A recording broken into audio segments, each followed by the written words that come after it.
ജലസംരക്ഷണത്തിന്റെ പ്രാധാന്യത്തെക്കുറിച്ച് പുതുതലമുറയെ ബോധവാന്മാരാക്കുക എന്ന ലക്ഷ്യത്തോടെ അമൃത് മിഷൻ പദ്ധതിയുടെ ഭാഗമായി തെരുവ് നാടകം നടത്തി. ഗവൺമെന്റ് VHSS കൊടുങ്ങല്ലൂരിലെ NSS യൂണിറ്റിന്റെ ജലം ജീവിതം പ്രോജക്ടിന്റെ ആഭിമുഖ്യത്തിലായിരുന്നു പരിപാടി. നഗരസഭ 3-ാം വാർഡ് കൗൺസിലർ ചന്ദ്രൻ കളരിക്കൽ ഉദ്ഘാടനം ചെയ്തു.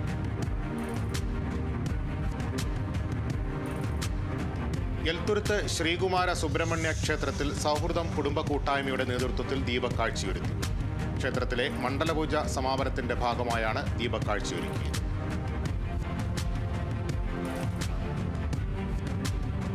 കൊടുങ്ങല്ലൂരിൽ MTക്ക് നൽകിയ ആദ്യ സ്വീകരണത്തിന്റെ ഓർമ്മകളിൽ പണ്ഡിറ്റ് കറുപ്പൻ വായനശാല. മാതൃഭൂമി നടത്തിയ ചെറുകഥാ മത്സരത്തിൽ 1-ാം സ്ഥാനം ലഭിച്ച 18-കാരനായിരുന്ന MT വാസുദേവൻ നായർക്ക് ആദ്യ സ്വീകരണം ഒരുക്കിയ ആനാപ്പുഴ പണ്ഡിറ്റ് കറുപ്പൻ വായനശാലയിൽ അനുസ്മരണം സംഘടിപ്പിച്ചു.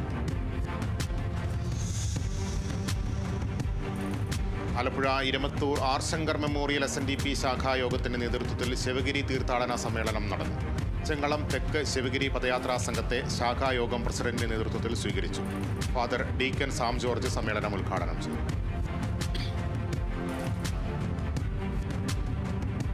തൊഴിലുറപ്പ് തൊഴിലിനിടെ പാമ്പ് കടിയേറ്റ് ചികിത്സയിൽ കഴിഞ്ഞ തൊഴിലാളിക്ക് ധനസഹായം നൽകി കൊല്ലം തൃക്കോവിൽവട്ടം പഞ്ചായത്ത്.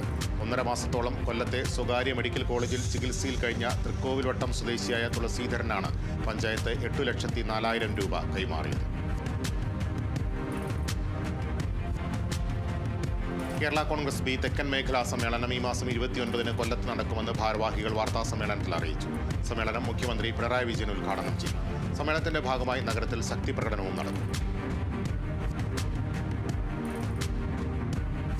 SSLC വിദ്യാർത്ഥികൾക്കായി Malappuram Valanchery girls higher secondary സ്കൂളിൽ ദ്വിദിന പഠന ക്യാമ്പ് ആരംഭിച്ചു. കൈകോർക്കാം കരുതലിനായി എന്ന ലക്ഷ്യത്തോടെ സംഘടിപ്പിക്കുന്ന ഉണർവ് എന്ന ക്യാമ്പ് നഗരസഭാ ചെയർമാൻ അഷ്റഫ് അമ്പലത്തിങ്ങൽ ഉദ്ഘാടനം ചെയ്തു.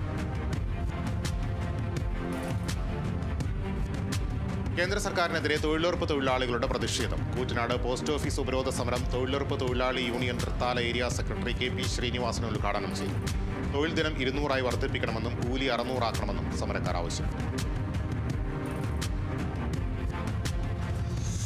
പാലക്കാട് കപ്പൂർ ജനതാ ഗ്രന്ഥശാലയിൽ കാർഷിക വിജ്ഞാന സദസ്സും പച്ചക്കറി വിത്ത് വിതരണവും സംഘടിപ്പിച്ചു. കാഫ്കോ കാഞ്ഞിരത്താണിയുടെ സഹകരണത്തോടെയാണ് പരിപാടി സംഘടിപ്പിച്ചത്.